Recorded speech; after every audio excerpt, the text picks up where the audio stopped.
It's the Road to Reno Challenge. And today, the current point leader in the 1996 SCCA title fight comes to Watkins Glen in search of the second leg of this $50,000 title. In second place by a mere 9 points, Tommy Kendall hopes to overcome a less than satisfying Canadian experience, which featured, among other things, a flying hood. That caused him to lose any chance of victory.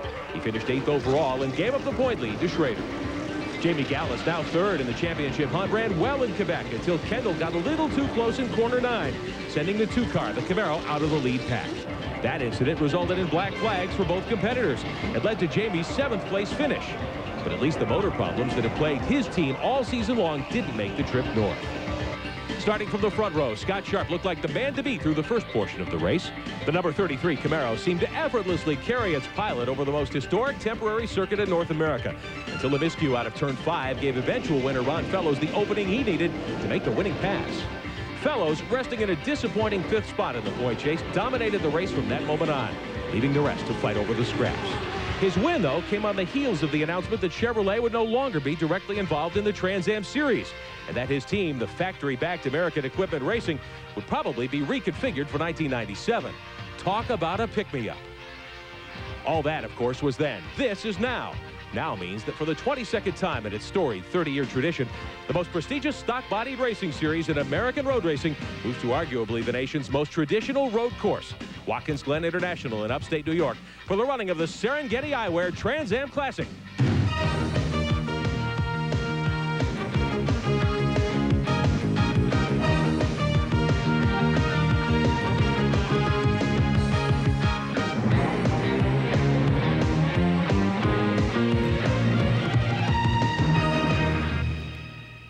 The beauty of the Finger Lakes region of New York State, all part of the magic feeling that's been part and parcel of the lore surrounding Watkins Glen since its opening many years ago.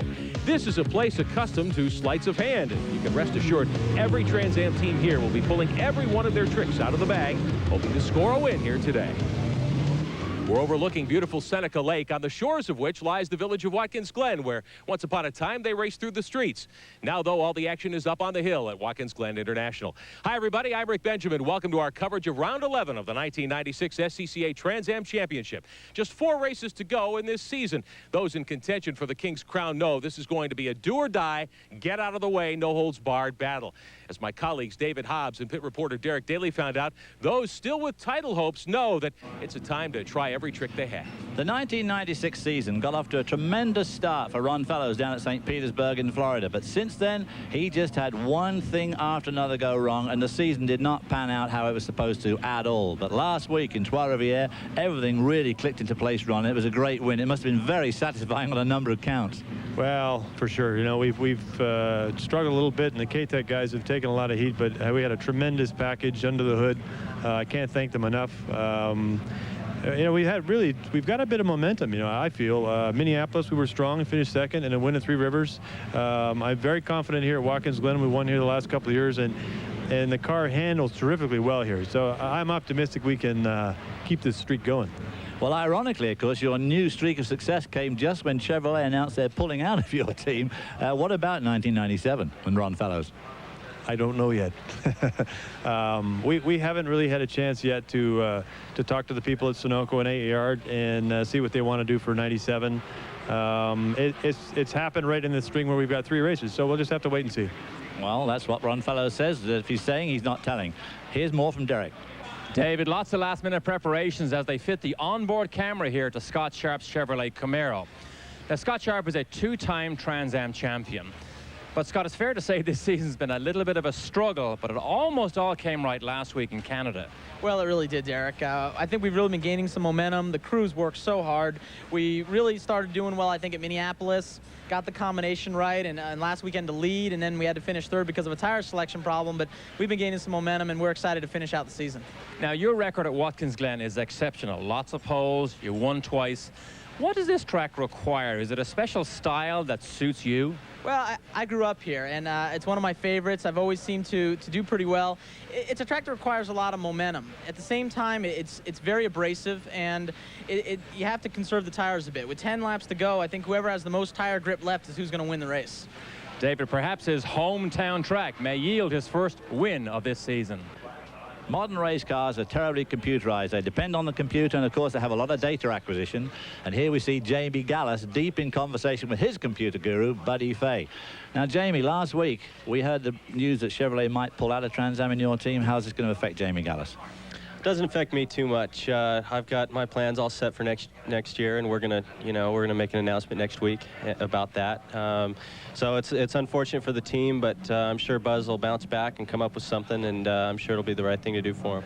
Well, the Buzz McCall team went through a bit of a sinking spell in the middle of the season. Have you found consistency now for the last 3 races? Well, we've been fast and consistent and all that, but we've had some bad racing luck, had some flat tires and this and that and the other thing. So we just need a little bit of luck, and we'll be fine. The car's been fast and consistent, and we've been doing our job. So we just need the gods to shine on us a little, and maybe we'll win this one. Usual racing story: fast driver, fast car, needs some luck. Derek. David, as soon as our camera appears, you can see team manager Dan Binks covers up the secrets in Tommy Kendall's all-sport Mustang. Tommy, 4 races to go, 9 points behind. At this stage, do you go into conservative mode trying to win the championship, or is it still all-out speed? Well, coming from behind, I've got to let it all hang out, which is how I'd just soon do it anyways. And I have a feeling it's going to go down to the last lap, last race anyways. Now, if you won here, does the magical name of Watkins Glen make it a little bit more special? Well, when you talk about sports cars on the world level, you've got Watkins Glen, Sebring, and Daytona. So to win this one, it's one of the biggies. It is one of the biggies, and he would love to win this. David? One key player left in our list, of course, is Dorsey Schrader. Dorsey's the only man that can go into the Harrah's Triple Crown with a chance of winning, having won at Phoenix back in the spring. Does that take away the focus from the championship at all, that $50,000? Actually, not it. No, the money's secondary, David. Right now, we really got our head down. We got 4 races to go here. We got to beat Kendall. We know where we are on the racetrack. Got a good race car. If the 50,000 comes along, it'd be a wonderful thing, but we're not thinking about that right now. We're really thinking championship. Watkins Glen's one of the oldest road courses in North America. What's the secret to winning here? You won in 1990. Well, I think the secret here in the past has been longevity. We've seen a lot of attrition here, a lot of tire wear. If we get a sunny day, which we haven't had in a couple of years, tires can be a big factor here. We've seen it before. We got a real fast race car, we know that, but we got to be gentle to it, and we got to get this thing to the finish line and hopefully win. You've now met all the key players. Let's see how they perform. Well, no shortage of opinions there, as you would expect. Well, we'll be right back to Watkins Glen. More of our coverage of Round 11 of the 1996 SCCA Trans Am Championship right after this. I think normally reserved for the end of the race, but on the top of Clint Welding's car are 3 bottles of champagne before the race starts, and one of them's empty. Clint, tell us about this ritual of yours. Well, the 3 bottles of champagne stand for our 3 goals for the weekend. The first one is to celebrate getting the car ready for the race, and as you can see, we have sprayed that, and the car is ready to go into the qualifying session. The second bottle, which will open in about an hour after qualifying, is to celebrate making the field. And the third bottle, which we'll drink, will be after we see the checkered flag tomorrow in the race. Another team that knows it really doesn't have much chance against the Jack Roushers of this world is the 81 car of Tim and Todd Sprinkle. Now, Todd Sprinkle, you appeared at Cleveland earlier on this year. Do you feel more confident here at Cleveland? Yes, I do, David. I mean, the Glen is a very good track for me. I feel smooth here. I feel comfortable. We've had some car problems this weekend, but I think we can overcome that and be able to maybe come out a little bit better than we did at Cleveland. I think we'll be okay. Now, as I said, this is a dad and lad team, and of course, Tim Sprinkle is dad and the owner of the car. Have you got the last say in what the lad does? No, he kind of has total control once he gets out there. We just kind of let him go and let him do his thing. And finally, from 2 cars and teams that are definitely underfunded, we come to another car that has just found some new funding, hopefully through the end of the season and maybe for more. Boris said, tell us about your new sponsors. Yeah, it feels really good to finally get a sponsor. And Lions Pride, they make high-end apparel, similar to what the race teams wear. So anybody that needs some custom apparel, real fine quality, they can call 1-800-59-ROUSH and we'll set them up. And that's this week's SCCA Paddock Report. And we are at Watkins Glen International. Glad to have you with us for round 11 of the SCCA Trans Am Championship. Let's show you today's starting lineup here at the Glen. Paul Gentilozzi was the 5th quick qualifier. He and Dorsey Schrader will be on row number 1. On row 2, we'll have Ron Fellows, last week's winner, and Boris Said with his new sponsorship alongside him in the Ford Mustang. 3rd row will feature the quick qualifier today. Tommy Kendall and his all-sport Ford. And Scott Sharp looking for his first win of the year in that Rain-X Chevrolet. Row 4, Jamie Gallas looking for his second win of the year, and Brian Simo looking for his first win in Trans Am racing. Fifth row, one of the great veterans of this series from Alamo, California, Greg Pickett in his Chevrolet, and John Fergus making his second start. He's a teammate now to Dale Feline in the 67 car. On row 6, we have John Gooding, who is a teammate, of course, to Tommy Kendall, and Dale Phelan himself in his Ford Mustang. Seventh row looks like this today. Bill Saunders, one of the other Highwaymaster cars, the car number 8. It's a Chevrolet, and Max Lagarde in his Camaro, the 83. Row 8 is Bruce Nesbitt, who's come sort of out of semi-retirement, his Ford Mustang, and Don Maluzio in his Chevrolet Camaro. Ninth row, John Miller from Johnson City, Tennessee, in his PLC Direct Camaro.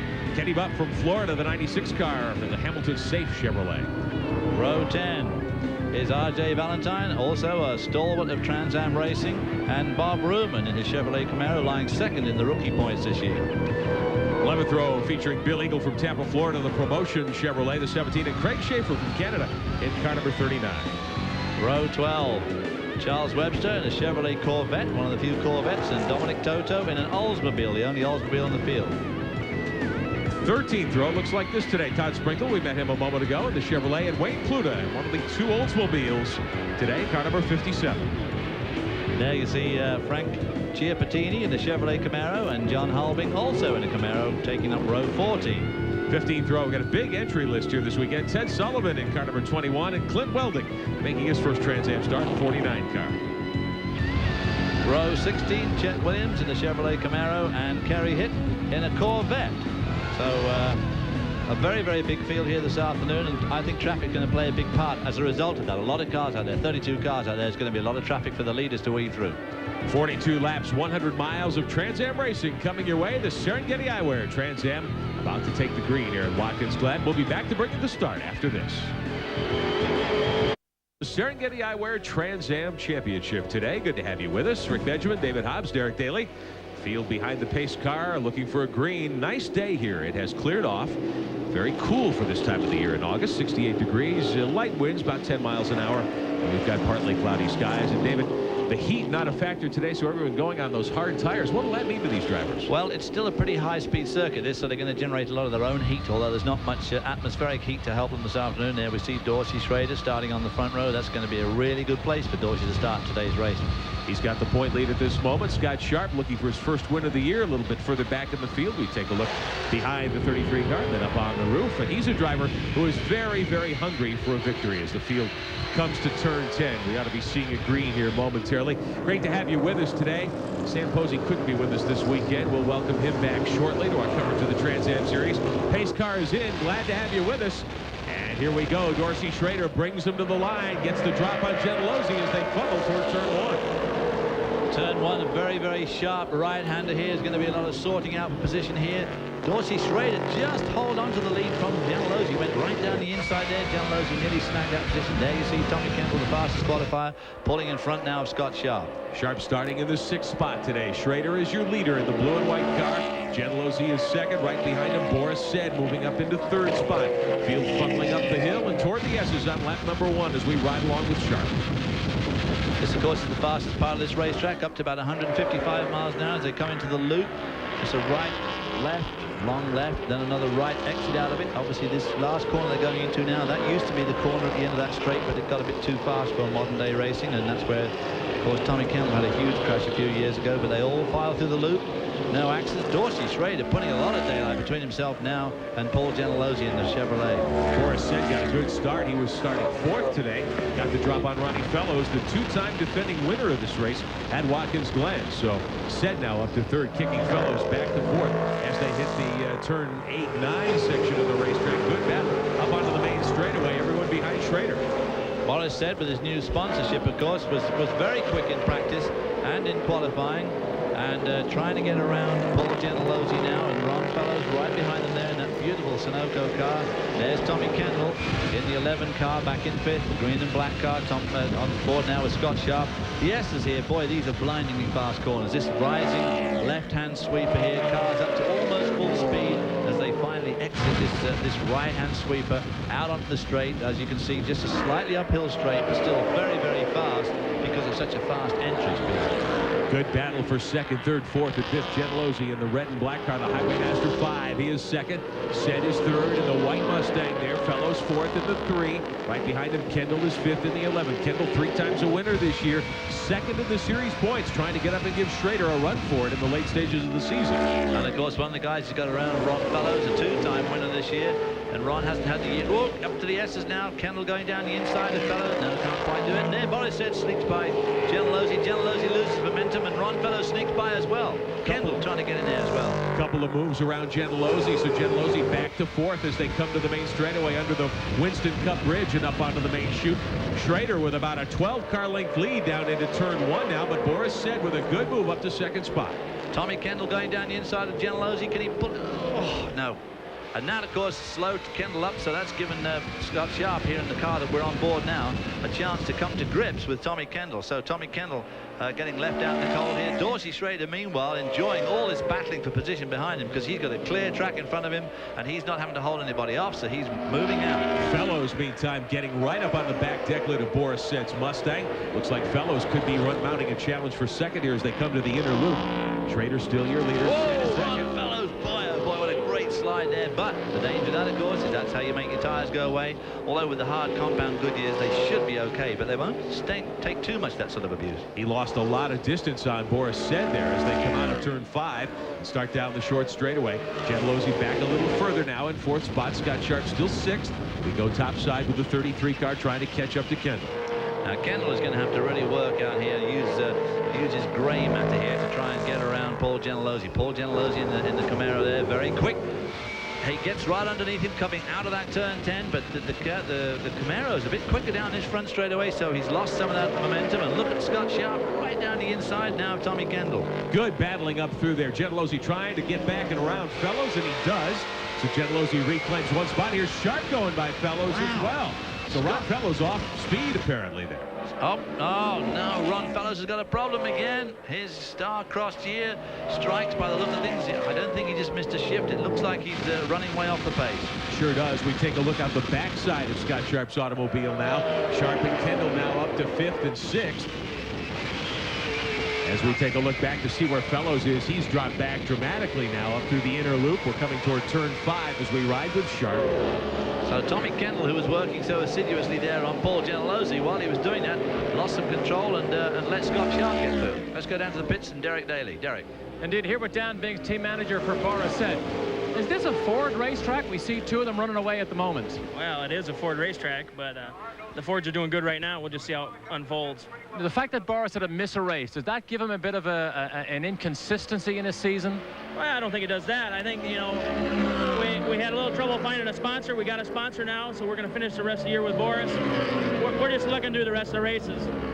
And of course, with Lions Pride, they hope everybody in the pit lane will be very well dressed. Tommy Kendall is very well dressed too. As Ron Fellows, motor problems again. We'll find out what's going on pit road. The 3 car with trouble early here at Watkins Glen. 2-time defending winner of this race. Looks as though Ron Fellows' afternoon may come to an early end here at Watkins Glen International today. We'll come back in just a moment, find out what's wrong with the Fellows automobile. You can see Ron dropping the window net, putting the visor up. Tough break indeed for the defending winner here. Back with more.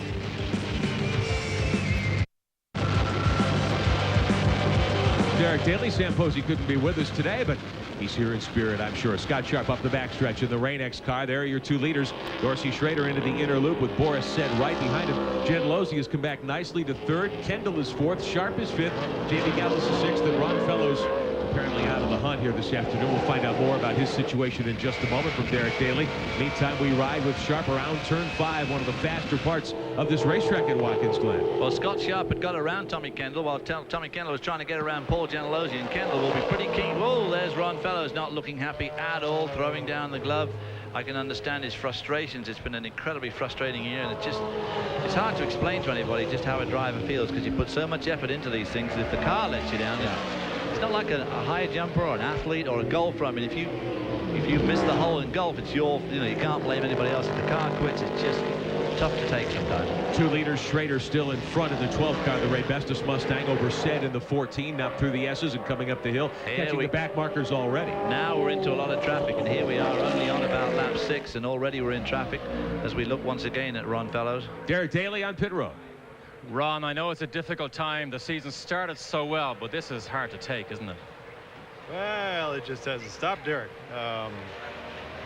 I thought, you know, the last couple of races we had a real good package, and we lost another motor. I don't know what to say other than I'm real disappointed for the guys, and I know the guys at K-Tech are hurting, but hey, this has gotten to be way too much of a bad habit, I'm afraid, and I don't know. It's frustrating as hell. I think, fellas, you can hear from his voice that how frustrating it is that he had so many mechanical problems. Sure did, and one driver with a problem, Charlie Webster in the 95 car, is off the course. Up on the lawn safely, the car smoking. We can see the window net up. That's the universal signal that he's fine. Steering wheel pops off. Webster from Hamilton, Ontario, Canada. The C.J. Webster of Canada Chevrolet. So his race is over early here at Watkins Glen. No full course caution, at least at this point, as the leaders head down toward turn one. Is some debris on the course, though, as we see one of the Highwaymaster cars go by. So we'll find out what that will mean in terms of yellow flags. Dorsey Schrader working his way up on the backside of one of the Oldsmobiles in the field. Dorsey with Boris Said right behind him. Gentilozzi, Kendall, and Sharp. Your top five. We take you inside the 12 car of Dorsey Schrader, the series point leader coming in here today. Got a 9-point advantage over Kendall. He's also in position to perhaps claim that Harrah's $50,000 bonus as we look ahead to the Reno season finale in September, which you'll see live here on TNN Motorsports. Webster over the wall and safely out of the way. Caution in that part of the speedway. Everyone on the brakes through that area where the 95 car came to rest as Scott Sharp takes us for a ride here at Watkins Glen International. Again, up the back straightaway, your leader there, Schrader in the blue car. Right behind him, Boris Said in the Lions Pride Mustang, the 14 car. Lap traffic to the inside. Dorsey's got the visor up, so I think we're going to have a full course caution at this stage. There's that debris down there at turn 10. And I saw some other debris there. So Dorsey Schrader won't be too happy with that because he's made such a great break. And there's another car. That's one of the Phelan cars in the wall. Yes, it is indeed. Can't tell if that's John Fergus or Dale Phelan, the 66 or 67 car, but someone has pounded the wall hard here at Watkins Glen today. Sir Fergus was up in the 9th spot. He had qualified in the top 10, former IMSA GTU champion. But one of those two team cars coming to grief. We see Fergus by. That is Dale Phelan, who was in the wall. We'll tell you more from Watkins Glen after this. Back with you at Watkins Glen International. Rick Benjamin, David Hobbs, Derek Daly, Dorsey Schrader, the leader after 11 laps. We're under caution, though, for an unusual incident that happened coming out of turn 5 and coming toward the very hard right-hand corner that sets up turn 9 and 10 as we ride with Dorsey Schrader, who will be the restart leader, also the series point leader. Here's what happened. Dale Phelan came to a hard stop on the speedway. A lot of body work gone. Derek Daly talked to him a moment ago. Are you okay yourself, Dale? Is the car okay? I'm mad enough to overcome anything right now. No, I'm fine. It was really, for me, it was a minor hap, but the car looks worse than I do. Which is a shame, fellas, because this is one of the finest looking teams on the circuit here in Trans Am. Now a 2-car team. John Fergus, the former IMSA champion, teaming with Dale Phelan. Now we understand Fergus is going to run for Rookie of the Year next year. And this happened just a few moments before. Charlie Webster in the 95 car whacked the wall a ton in almost the same spot. Shedded a lot of body work, moved a couple of the wheels around. He's okay, but Webster out of the competition this afternoon as well. About set to go green once again here at Watkins Glen. The field gathered up behind the pace car as we check things out from Scott Sharp's vantage point. Schrader will be the restart leader. Right behind him will be Boris Said. Car owner who is responsible for the lead car is with Derek Daly. Indeed he is, and he's just about to get on the radio too, his Ray Bestos driver. Is this a concern, this yellow, or is it just a distraction? No, it's just a distraction. Dorsey says he's got the best car he's had in the last couple of races, so we're looking forward to the rest of this race, Derek. That's a nice smile on Tom Gloy's face, but here's something else, fellas. I just spoke to Dan Binks, team manager for Boris Said. Boris just came on the radio and said to him, "I'm going to the front." Plenty of confidence for Boris Said with 30 laps to go when we put the green out here. Dorsey Schrader trying to put some heat in the tires, all of them trying to do that. And of course, as I've said before many times on these shows, the worst thing about these caution periods is you slow down, the tires are hot and sticky, they pick up dust and rubber that's lying around. The first laps under green again after these extended cautions are always pretty exciting for the driver because those cars don't handle too good at all for the first few corners. Green flag back out here at Watkins Glen. 13th lap on the board. Dorsey Dorsey Schrader, the blue and white Ray Bestis fourth from the Glory Racing Shop cheerleader. There's Said in second. Gentilozzi third. Kendall is fourth. Some moves a little further back in the field. R.J. Valentine trying to make a move and come up through the pack. John Ferguson, John Gooding back dueling for 8th and 9th spot. Here's Schrader up the hill through the S's. This is where the cars get in the field. Just a little bit skittish on this opening lap. On board now with Scott Sharp. There up the road in front of him is Tommy Kendall in the 11 car. Scott Sharp reaching maximum speed here at 155 miles an hour in these Trans Am cars, and hard on the brakes for the new loop. Whoa, and there's Dorsey Schrader sliding it through the loop there. Getting some heat in that right rear. You've got to be a bit careful you don't get too much heat, of course, in any of the tyres because they tend to go off. There's Saunders now holding up John Fergus by the look of things. Saunders looked like one of them was smoking a bit. A lot of tire smoke, certainly, as they come through the inner loop. As we look back at Boris Said, you're on board with Dorsey Schrader. Said in second in the 14th car. You heard Derek Daly report a moment ago. Said tells his team he's headed to the front. We'll see if he can gather up Schrader here as we come toward turn 10. They'll be on the main straightaway at Watkins Glen in just a moment. Not quite to halfway this afternoon. Here's Said looking to the inside as they head toward turn 1. Both of them pulling away yet again from Paul Gentilozzi in the number 5 Camaro. There's no doubt about it. I don't think if Tom Kendall could get around Gentilozzi, he would be able to pull away. But of course, getting around somebody and getting up to them are two different things entirely. As we look at the two leaders again, swooping through those very, very daunting S-curves here. Extremely high speed over the main traffic tunnel. And two competing Ford teams. The Tom Gloyd team with the lead right now. The Roush team in second spot. Boris Said with one career Trans Am victory. Very much wants his second win. Gentilozzi, the leading Chevrolet at the moment, back there in third, the red and black car. Well, look at that train of traffic behind him. That tells you that if they could get around him, they'd pull away. But Paul Gentilozzi's not about to let anybody by him. He's going just fast enough. And it's going to be difficult for Kendall to get around him. And Scott Sharp back here in the 5th spot now. There you see Scott Sharp, tremendously successful Trans Am driver. But this year it just hasn't gone how it should have done as far as he's concerned. Tommy Kendall. That was a bit of a hairy move there. Tommy Kendall, that's a very fast entry to those S's. There's no doubt about it. Gentilozzi is driving very cannily here, very quick. Battle for third spot now up onto the main straightaway here in Watkins Glen. Let's go pit side. Derek Daly. Indeed, I'm here with Mark Strickland, crew chief for Paul Gentilozzi, as he watches his driver shoot down towards turn 1. Does he have enough car to hold off Tommy Kendall? Well, he's got a real big push right now early with a big fuel load. We're hoping as the fuel burns off, the car comes back to him. We'll have to wait and see. So, in fact, it isn't handling to his liking, so he probably is holding back that train of cars just a tiny little bit, but he's entitled to keep his racing line as he is. I'd say if he's pushing, he's doing a nice job to stay through. Yeah, nice. He's actually started to pull out a bit on this lap, so maybe as he uses the fuel up, the thing pushes less. Of course, the trouble with that is when it pushes bad. There's John Fergus's car, the 67, teammate to Dale Phelan. That is a real shame. So Fergus on pit road, not a good sign when they have to take the hood off. These Trans Am events are only 100 miles. 42 laps our distance here today. And if you have to pit under green, it pretty much spells the end of your chances of a good finish. Dorsey Schrader, your leader there in the 12 car. The Ray Bestis Mustang Said is right behind him. Gentilozzi and Kendall and Sharp, your top 5. Back with more after this.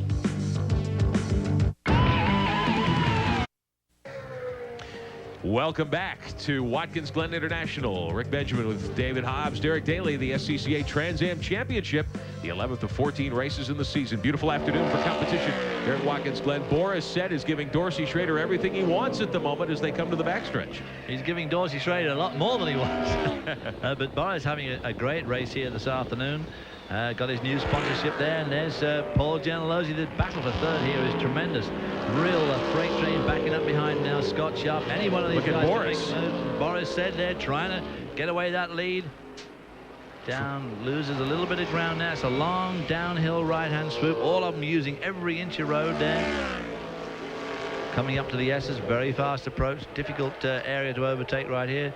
There we see Dorsey Schrader smiling in that little still shot, but I don't suppose he's looking like that in that car at the moment at all. Down the inside goes Boris Said. Said trying to take the lead away from Dorsey Schrader through turn 10 and toward the main straightaway here at Watkins Glen. Didn't quite have it up, but he showed him his fender that time. He did. Dorsey Schrader seems to be quicker out of these corners, and Boris Said's quicker in. So Boris has got to get just a little bit closer to Dorsey if he wants to make that definitive move.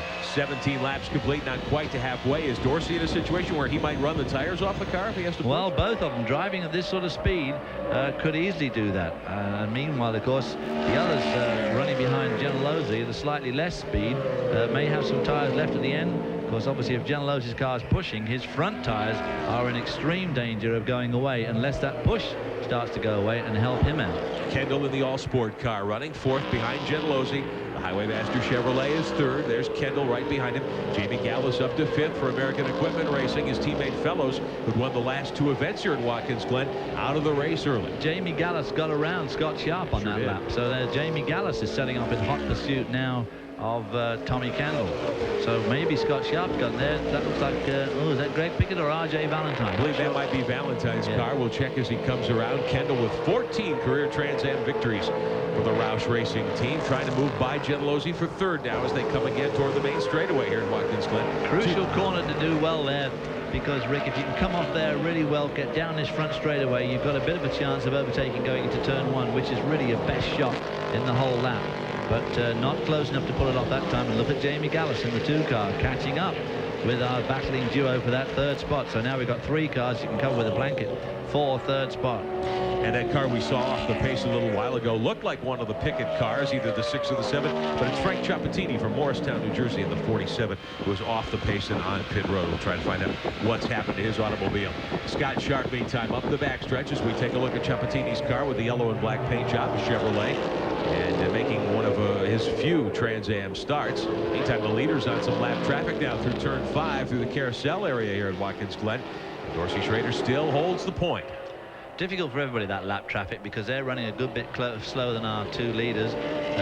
But on the other hand, they're going quite fast enough. There's R.J. Valentine holding off the 83 car. He's got Max Lagarde right behind him. Meantime, your leaders up to turn 9 and to 10 as Schrader holds on to the top spot over Boris Said. Not too far away from halfway, 18 laps on the board. Leaders down the main straightaway.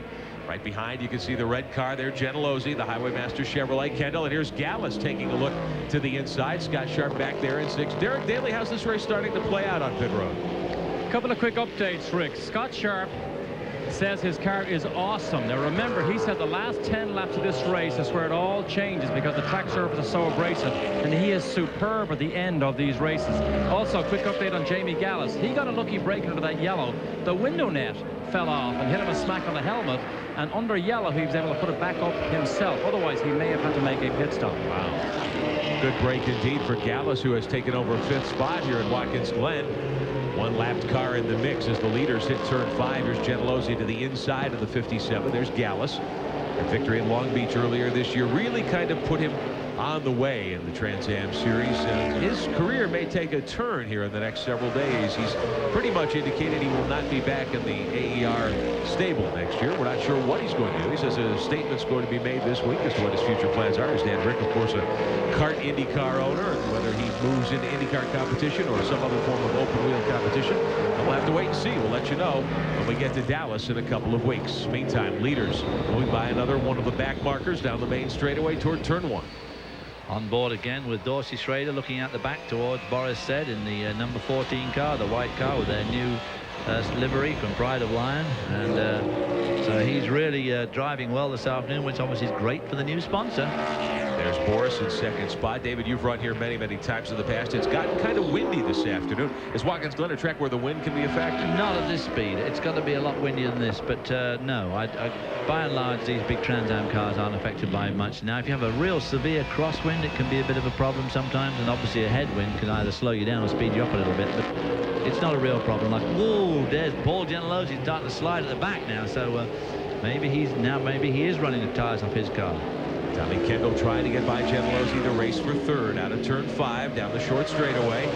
Genelosi able to hold on to the spot. 2 leaders up in the midst of lap traffic. There's Schrader and Said now getting by some of the back markers. Big field here. 33 cars entered. 31 made the start. There's Nesbitt in the floral plate Ford Mustang with the hood off his car. He's on pit road as well. Nesbitt from Chicago. Back in the series. He was at Detroit earlier this year. Dorsey Schrader still leading him down the main straightaway. Genelosi making a move around the Sprinkle automobile. We met young Mr. Todd Sprinkle earlier in the broadcast. Genelosi is 3rd, then Kendall and Gallus, your top 5. There's Scott Sharp. Says the car is awesome. We take a ride with Scott. We'll see how awesome it is in a moment.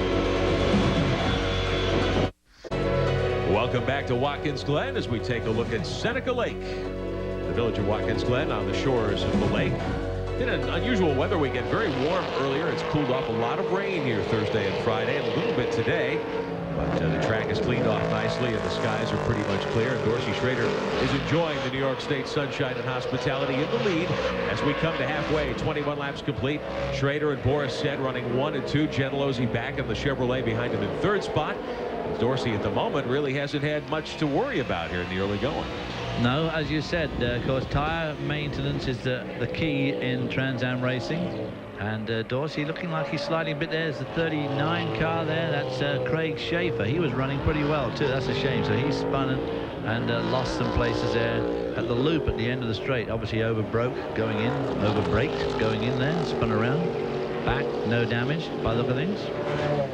Tire management is crucial.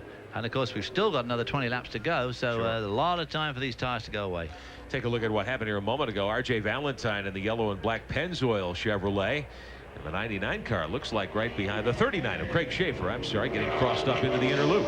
Wow, I missed that car of Bob Ruman. Now I think that was the 23 car of Bob Ruman. He had too much brake bias on the back, locked her up going in there and just spun her around. Now Schrader has pulled away. He's put about 6 car lengths on the car Boris Said. They come up on the Kenny Bump automobile up onto the main straightaway, and Boris able to use that to gain a little bit of the ground back on Dorsey. So Schrader has not exactly checked out at the moment, but he's started to add to his lead just a little as they move to turn 1. It's interesting.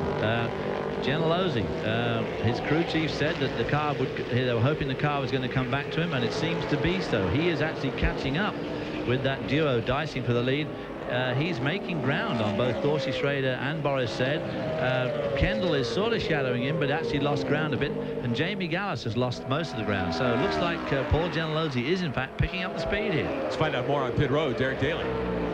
Team manager for Tommy Kendall is here, Dan Bings. Tommy has his hands full trying to squeeze past Gentilozzi. If he does do it, can he reel in the 2 boys at the front? I think we can get by. Catching those guys is going to be a little bit difficult, but we got good enough car to do that. Paul's just doing his normal deal, holding us up a little bit. I think we should remember, too, fellas, Rocket Sports has some of the best engines in the business. And we've got a spin on the course, the 44 of Dominic Toto from Short Hills, New Jersey.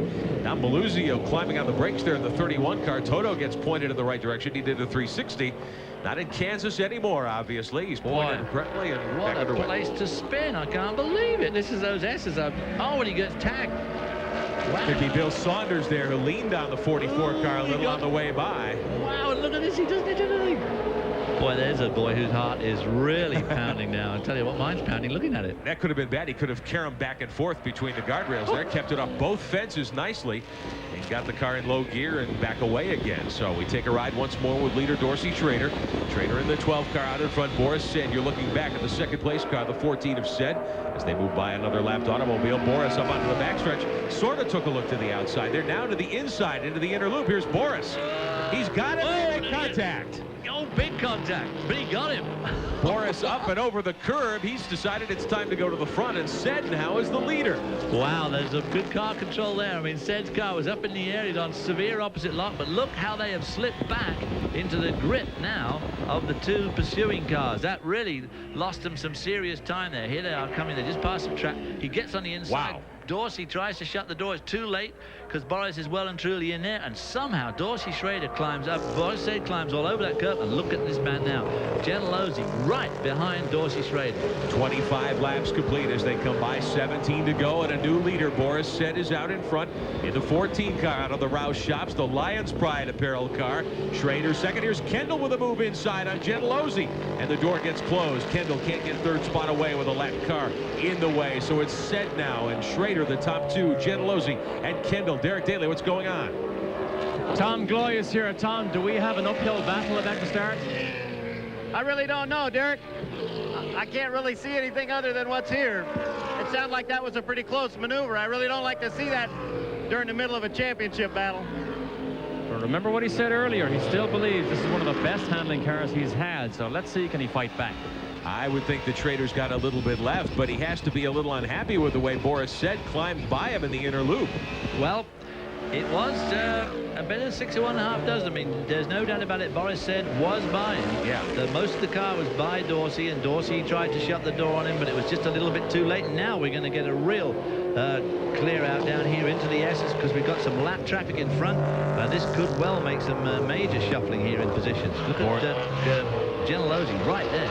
A lot of cars in front as the leaders move up onto the main straightaway. Boris set out front of the white car using a very wide racetrack. Schrader trying to get inside him down into turn 1. Ooh, and Kendall's trying to go around Gentilozzi as well, just right behind him. Top 4 under a blanket here at Watkins Glen. Set up ahead in the white car, your leader. Schrader were on board with the second place car. Gentilozzi has used this to come up and challenge, and now Kendall very much in the mix in the all-sport car, the black and green car. We're getting toward the middle third of the race right now, the middle portion of the race. 26 complete, 15 to go next time by. And this, of course, is when the tires start to feel that heat. It's been a long time since that caution, so they've the tires have got maximum heat in. Now they're catching up. That's R.J. Valentine, I think, in the number 7 car. John Miller right behind. It's Said to the outside. Dorsey to the inside into the turn 5 area. But Dorsey got boxed in by Miller there as they go round the outside of him there through that long turn 5. That was a risky maneuver, but they had no option. So Boris Said maintains the lead. R.J. Valentine will move over and give the leaders room to go by as they come to turn 8 and 9. Well, he might. He did give them room there, no doubt about it. Gentilozzi on the outside, holding but third. Then he got in front. He got himself right in front of Paul Gentilozzi as they're going through the S's. Leaders coming up onto the main straightaway. Plenty of action at Watkins Glen. Hope you're enjoying the SCCA Trans Am. We'll be back with more.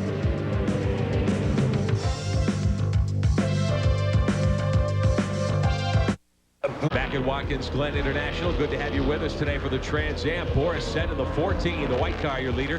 Dorsey Schrader in the 12, right behind him. They're Ford teammates, but they're from different stables. Remember that Said drives for Jack Roush. Schrader drives for Tom Gloy. Said took the lead a moment ago with a very bold move into the inner loop at the end of the back straightaway. And both these cars starting to slide around now, and they're starting to put some real temperature in those tires. Down to the turn 1. There you see Dorsey Schrader going down the inside and snaps right across him there, and Dorsey Schrader in a really civilized manner backs out of it there and lets Boris Said have the corner. Back to that same position. Down to turn 1 again. Schrader in second spot. We're riding with him. Meantime, shuffling a little further back. You saw Jamie Gallus make a move to the inside and pick up a Gallus spot. got around Tommy Kendall there going into the turn 1 and then bringing with him Scott Sharp again in the 33 cars right behind him. So Kendall loses a couple of spots. We look back in the field. Your 2 leaders up the hill in the S's. There's Gentilozzi third. Gallus on the charge now. He's up to 4th in the 2 car. The Glidden ICI car, the Chevrolet from American Equipment Racing. There's Sharp to 5th. Kendall gets booted back to 6th. Quite a surprise there. Has Kendall got a problem, or is he just letting these guys knock each other's brains out and try and make a move at the end? But the end is only 12 laps away. That's a bit risky, I'd have said. Here's Kendall coming back on Sharp now. Sharp says his car is awesome, but I would say if Sharp wants to be a factor, he needs to start his climb toward the front. Exactly. He's got to start because he's got a lot of people to pass, and if you catch him up in 1 lap, it might take you 4 laps each car to real pass him. So you're really sort of cutting it fine if you don't start making your way towards the front now. Jamie Gallus looking like he's going to get around Paul Gentilozzi. Battle for 3rd into turn 10. Gallus is 4th. Gentilozzi right in front of him in 3rd. Derek Daly, what's going on pit road? As Jamie Gallus flies by here, Don Murphy, who is his crew chief. Do you like what you see, Don? Yeah, Derek, let me say it's good to have you back. Yeah, we do like what we see, even though he's losing about a second a lap. He seems to be getting through traffic a little better than the leaders because he's gaining on about a second a lap. He's cut the lead from about 4.5 seconds down a little under 2 right now. He's a happy man with what he sees. Good move by Gallus to use traffic and get up into the 4th spot there ahead of Sharp and ahead of Kendall. But Gentilozzi's car seems to be pretty strong as we move up onto the backstretch, David. Gentilozzi moving back onto those 2 leaders. They had a big lead at one stage, and he's whittled it down in the traffic. His car's obviously, as his crew chief mechanic wanted it to, is coming back to him. On board again now with Scott Sharp, who's now trailing Jamie Gallus in front of him. And right in front of him is Paul Gentilozzi, this long right-hander. That's the sort of corner that really puts heat into a tire, which is why they all chose the 600 compound, because even if the sun went in, they'd still generate tremendous amount of heat for these 2,500, 2,700 pound cars going through corners like that. We saw the leaders blast by a moment ago. There's Said still out in front. Schrader right behind him. Schrader has shown that he can get up on Said's back bumper, but he hasn't been able to make another move. No, if the race was to finish like this with Dorsey Schrader in 2nd place, already got a slim lead over Tommy Kendall. Tommy Kendall's moved back to 6th, so it won't be doing Tommy Kendall's cause any good to be back there this afternoon. Remember, the Dorsey's got some extra incentive here today. He won the first leg of the road to Reno, the Harrah's Triple Crown back in Detroit. He needs a win here today to stay in the running for the $50,000 bonus. Absolutely. He must be pretty fit to be tied. He said at the beginning the 50,000 wasn't such an incentive at the moment. The championship was their main goal, but boy, oh boy, it'd be nice to win this round too and get one step closer to that 50 grand. Battle for third. Gentilozzi up ahead in the black and red car, the winner at Mossport earlier this year. Gallus right behind him in fourth, the winner at Long Beach. Sharp, who's been a two-time series champion, hasn't been able to get the victory lane yet this season. You know he's frustrated by that. Kendall right behind him trying to get by and pick up fifth spot. Well, now you see the leader, the two leaders, actually Said and Dorsey Schrader have got a really good thing on the going at the moment, because Paul Gentilozzi's managed to pull away from Gallus, Sharp and Tommy Kendall. Of course, the more they duke it out, the slower they're going to go. We watch that battle for third, fourth, fifth, and sixth now. Kendall sitting back there in the all-sport Ford. As much as he is driven to win, you know he can't be happy with the way this race has gone so far. 31 complete. This will be lap 32 as the leaders go by. There'll be 10 to go next time around. Yeah, there's no doubt about it that there we see, oh, that's a lap car. Ooh, see, you didn't see him coming. He wasn't quite sure they were there. They gave him a bit of room there. That's a 71 car. Ted Sullivan there in that black car that's trying to get out of the groove and let the leaders go by quickly. Gentilozzi out of turn 2 and up the hill into the S's area. Scott Sharp doing the same thing now toward the backstretch here at Watkins Glen. Looking at that, you can see how miraculous it was when that car spun in there and didn't hit anything, let alone the grass hardly, let alone the guardrail, which no is pretty runoff. close. No runoff area at all, that part of the racetrack. Scott Sharp sitting back in sixth. There's Dorsey Schrader, who's doing double duty this weekend, driving Bill Elliott's Winston Cup car in the Bud at the Glen. Back with more after this. Back on board with Dorsey Schrader, who led much of the early going here, finds himself in second. Big Lap traffic right in front of the leaders. Here. This is going to be a classic case of someone's going to breathe here wrong and they're going to get it wrong. Today's exclusive cup. As we watch the leaders come off of turn 5, they're going to thread the needle right up the middle. Goes Said and Schrader. Dorsey trying to find a way to get around Boris Said. Said took the lead about 8 laps ago with a very, very strong move in the inner loop area. Right now, Schrader unable to do much with Boris Said, who holds on to the front.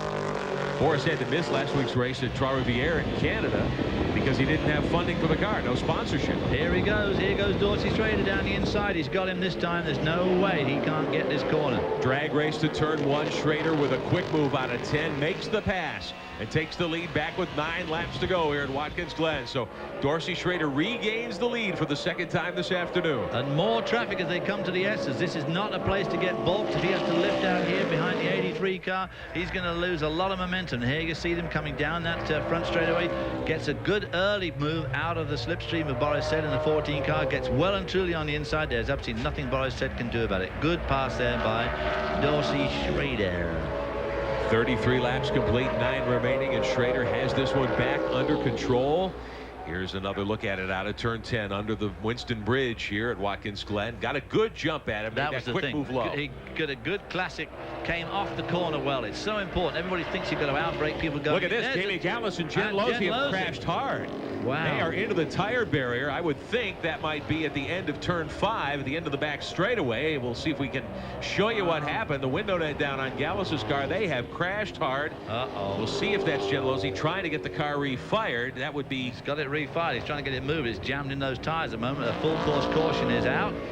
So this race is by no means over. That is a disaster there for both Jamie Gallus and Paul Gentilozzi. Obviously, Jamie Gallus was trying to get by him. They were battling for third. Gallus had come up through there so nicely.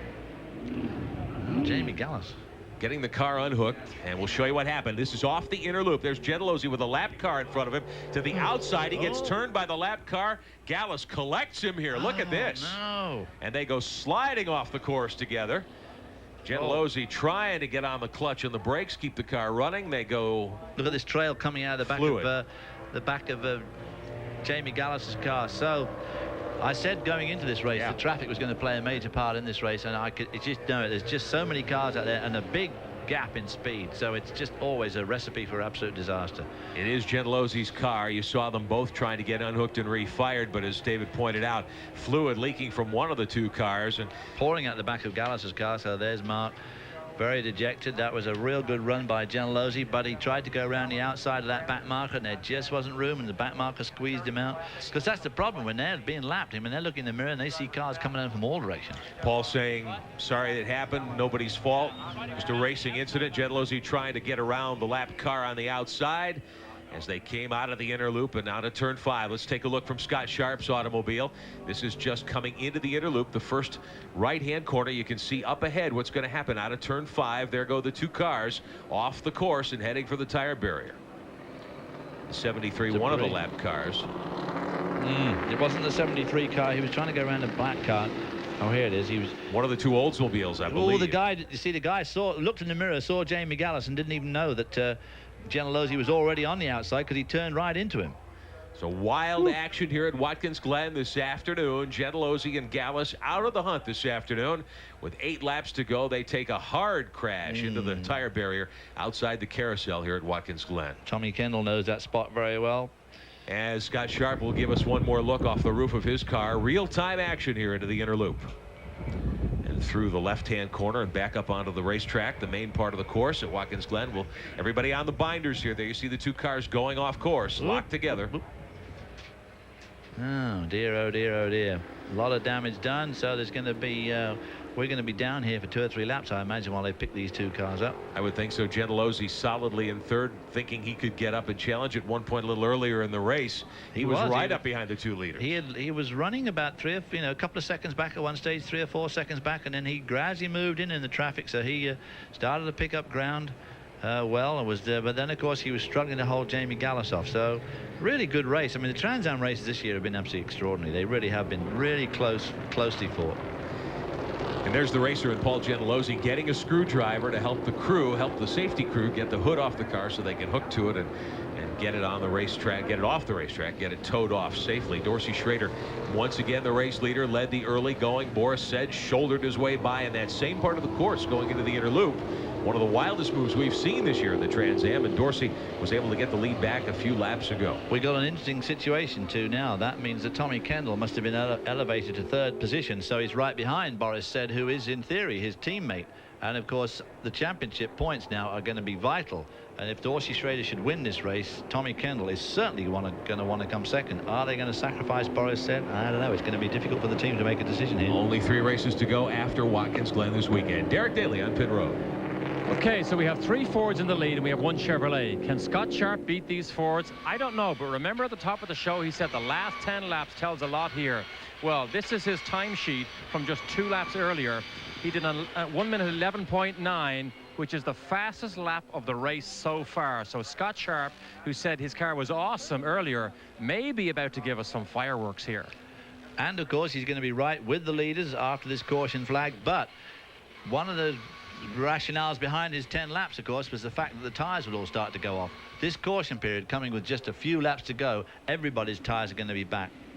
Genealosi still looking things over off the turn 5 runoff area where his car took a hard ride into the tire barrier. He and Jamie Gallus getting together with a lapped car just a couple of moments ago. Everyone's okay and out of the cars. Fine, let's look at it again here as they come out of the inner loop. Well, there you see it. He had absolutely no choice to go around that back marker.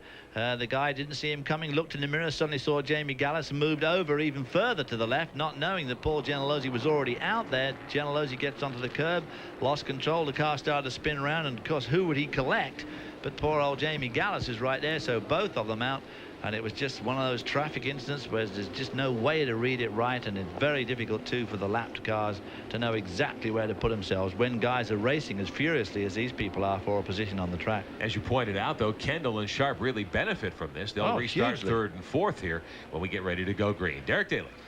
Well, crew chief Don Murphy for Jamie Gallus can do nothing now but pack the toolbox away. It looked good though, but it was at the wrong place at the wrong time. That's what I understand, Derek, but you know, that's got to be one of the facets of racing. You know, we're out there racing with a lot of different people. And from what I understand, somebody got another car involved, which collected our driver. It's too bad because he had a good car. And he was running hard the whole race, going for the front. So things seem to go from bad to worse here, fellas, for one of the best teams in the business here, Buzz McCall's All-American Racing Team. Both of their cars out early. Fellows with a motor letting go in the early going. A replay of his problems early in the season. Now Gallus crashes out with a few laps to go. Dorsey Schrader will be the restart leader when we get ready to drop the green in a moment. Back at Watkins Glen International, Dorsey Schrader on the restart pole, but we're still under caution in the Serengeti Eyewear Trans Am Classic. Rick Benjamin, David Hobbs, Derek Daly with you today. 11th race of a 14-race season. Dorsey Schrader, the point leader and also the leader of a very important race within a race, the Road to Reno Harrah's Challenge. And Schrader, after that move to get back by Set, and with this one under caution, back in shape to perhaps collect a $50,000 bonus. Which I've no doubt, in spite of his comments at the beginning of the show, would be great. The championship, he wants the championship too, and certainly looks in a good position that if he should have a win here, he will extend his lead over Tommy Kendall. But boy, with just a few laps left under green, this is going to be one tough shootout. Looks like it'll be one to go next time by. That would leave him a 5-lap shootout. Derek Daly, does Tom Gloy like his driver's chances? Well, he does so far. He has 5th place with Brian Simo in the Valvoline car. Of course, the Ray Bestos car is at the lead, but there is damage on Dorsey Schrader's car. Are you concerned? Yeah, I'm a little bit concerned, Derek. We apparently, when Boris went by, they made contact. There's a hole in the right front bodywork. It's a pretty good sized hole, and Dorsey says the car doesn't work as well when he's in 2nd place, so we need to stay in the lead. And also, Tom told me just before we did the interview, he was sorry to see the two boys crash because that allowed Tommy Kendall to move up and get more championship points. Looks like Dorsey's got a little extra brake ducting there in the right front. Yeah, and of course here with this very high-speed circuit, pole position this afternoon with 125 miles an hour, so this is a quick circuit. Obviously, any aerodynamic drag like that hole in the front of the car is going to slow him down just a little bit on the straightaway, and obviously reduce his downforce too. 1 to go till green. Mike Jennings on the flag stand for the SCCA Trans Am Stars. A signal going out from the pace car, so they snake him back and forth, put some heat back in the tires and clean him off. 5 to go. And they give a call to Don Maluzio. We'll try to show you his car a little later on, the 31. He is up to 9th. This is only his 3rd start. Back with more after this. Back at Watkins Glen International for the Serengeti Eyewear Trans Am today, the 1996 SCCA Trans Am season. Been a terrific afternoon of competition so far. Just a couple of laps to go here, David Hobbs. And I want to give a call to Don Maluzio from York, Pennsylvania, running 9th on last car on the lead lap. He's back in the pack there in that Mannheim auction car. Only his 3rd start of the season. Ran at Cleveland a little earlier in the year and finished 14th there. Has an 11th also this year. And he's done very nicely, staying out of the way of the leaders, but being very competitive. And there he is right behind Bill Saunders, who's lying in 8th position. So Don Maluzio with just a few laps left now. When they come by here and they take the green, they're only going to have 4 racing laps left, so this could be the most horrendous shootout to the end. Don Maluzio could win this yet. I tell you where those front guys are going to go. You're salivating at the prospect. I am indeed, yeah. I bet Tommy Kendall is too. Kendall will restart in 3rd. We look on from Scott Sharp's rooftop camera. He'll go 4th. Here is the scene of the crime that just happened a few moments ago that took out Paul Gentilozzi and Jamie Gallus in a most unfortunate incident when they were trying to lap some of the slower cars. It just took them both out. It was a bit of a bizarre incident. We also take a look from the 12 car. Dorsey Schrader will be the restart leader, but Jamie Gallus, an unhappy driver, out of the race. Derek Daly. Indeed, Jamie, you saw that whole thing unfold and you just could do nothing about it. You got hit. Yeah, we had been catching Gentilozzi, and unfortunately we caught right up to him, and there's black number 57 car, I believe, that said my father's Oldsmobile on it or something. Paul got together with him and spun, and there's nowhere for me to go. Do you think, is this a Ford race, or can Chevrolet mount a challenge with so few laps to go? I don't think Chevrolet can anymore. I think I could have, but you know, we were just kind of taking it easy and catching them lap by lap by lap, and they've got a horsepower advantage, but our handling comes out the more we go green. So I was looking really good, and I think Paul was too, and of course I think they look real good now. We'll just have to see what happens though. Interesting. He also said earlier that he thought the tires on the 3 lead Fords had gone away, so maybe Scott Sharp might have something here. Well, he might, but Dorsey Schrader's got it going his way at the moment. Green waving, 4 to go here in Watkins Glen. Schrader with a huge jump off the green over Simo, rather Boris said in 2nd spot. Simo back in 5th there. Kendall unable to get up and make a move, although it looked like he had a shot at taking 2nd. He definitely had a very serious thought about snagging 2nd away from Boris said as they went into turn 1. Thought better of it, but look at the lead that Dorsey Schrader's got as they swoop through the S's. This is, as I say, always a tricky time for these guys after a caution period. The tires are not at their best. Take some time to come up to temperature. See how they behave under braking for the loop here for the first time. Dorsey Schrader, your leader, the Ray Bestos car, the 12, the blue and white Ray Bestos machine from the Tom Gloy Mustang shops. Sharp back in 4th. We ride with the Rain-X Oil Energizer car out of Pickett Racing Stables in California, trying to get up on the third place car of Kendall. There's Boris Said, the white Mustang, back in second. You're riding with Dorsey Schrader off the back bumper camera. Dorsey looking for his 4th win of the 1996 season. That would put him in big, great shape, commanding position for the driving championship. Coming into the S's there, just right there, they got a real big problem with the sun in their eyes. They come into this last corner, this right-hander, which is so vitally important. Everybody right up on the curb there. Dorsey Schrader waggled the tail of his car as he came off there. So the tires starting to give up on these cars now as we come on to lap 39, just starting out on the 40th lap. Tommy Kendall up with Dorsey Schrader. Can he get by him? I mean, Boris Said it's not going to be easy to get by, I'll tell you that. Up the hill to the S's they come. Schrader, your leader. Said is second. Kendall is third. 3 Fords. 1, 2, and 3 here at track where Ford is the official vehicle. So the Ford folks on hand have to be pleased at this. But Schrader holds the advantage. There's Sharp at 4th spot. We lost Jamie Gallus and Paul Gentilozzi a few moments ago to that crash. Sharp apparently with not enough to get up and challenge the top. No, Scott Sharp sliding back away from those 3 leading Fords, and he can't be biding his time now because we're about to come up to lap 40 at 42. So if he's going to make a move, boy, he should have made it right from the drop of that green flag. Obviously, these 3 Fords have got what it takes to win at this racetrack this afternoon. And of course, that's going to skew the championship for the manufacturers, because going into today's race, they were all even on 78 points each. So Ford are going to assume the lead of the manufacturers championship with just 3 races left afterwards. 2 to go this time by. Coming up to the main straightaway, there's your second place driver, Said, who took the lead for a while midway through the race with a very strong move in the inner loop, but Schrader able to get by him, out-drag him on the main straight about 10 laps ago. So Schrader, your leader in the 12, Said second in the 14, Kendall third in the 11 car. The second and third place cars out of the Rouse shops, but everyone chasing Dorsey Schrader, including Scott Sharp, who's back and forth. The front 3 cars seem to be incredibly evenly matched, don't they? I mean, I don't see much sliding around. Boris Said there sliding a bit, comes through there crabbing a little bit, so he's perhaps putting some heat into his rear tires. Tommy Kendall sitting back thinking, yep, you go ahead, Boris, you do that, and I'll just whistle by you with about 1 lap to go. Up to the loop. Tommy Kendall makes a little bit of ground.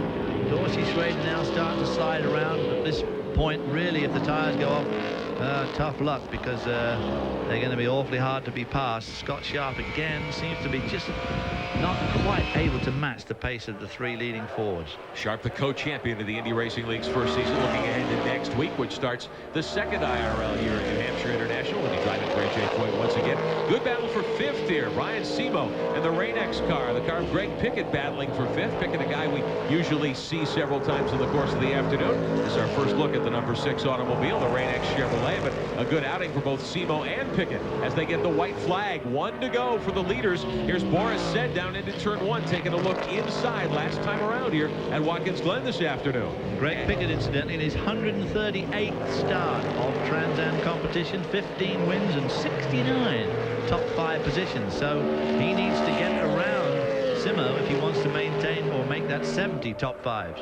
White flag waving as the rest of the field comes by. Schrader still your leader. Simo back in 5th spot. Said is 2nd. 3rd spot belongs to Kendall right now. Dorsey Schrader's crew looking on from pit road, watching. There's Dan Binks, who masterminds the Tommy Kendall operation along with the car of Boris Said, who's in 2nd spot right now.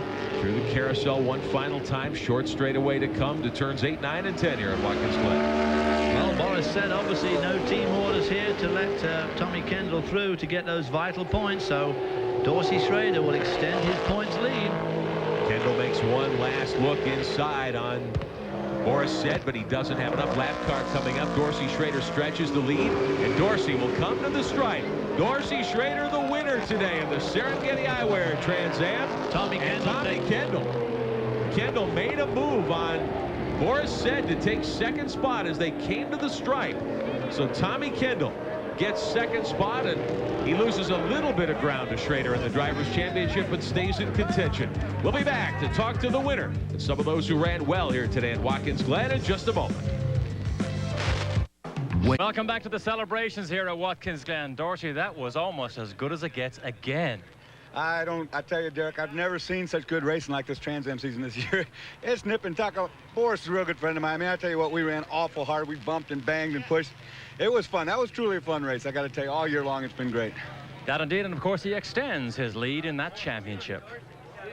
Great afternoon for Dorsey Schrader. Congratulations, too, to Tommy Kendall, who finishes second today with a last-lap move around Boris Said. Schrader, the series point leader, extends the lead, also wins the first 2 legs of the $50,000 Harrah's Road to Reno bonus. We'll see you next time at Dallas on Labor Day weekend. Next week, the Trans Am Championship moves to Road America in Elkhart Lake, Wisconsin. See you next time.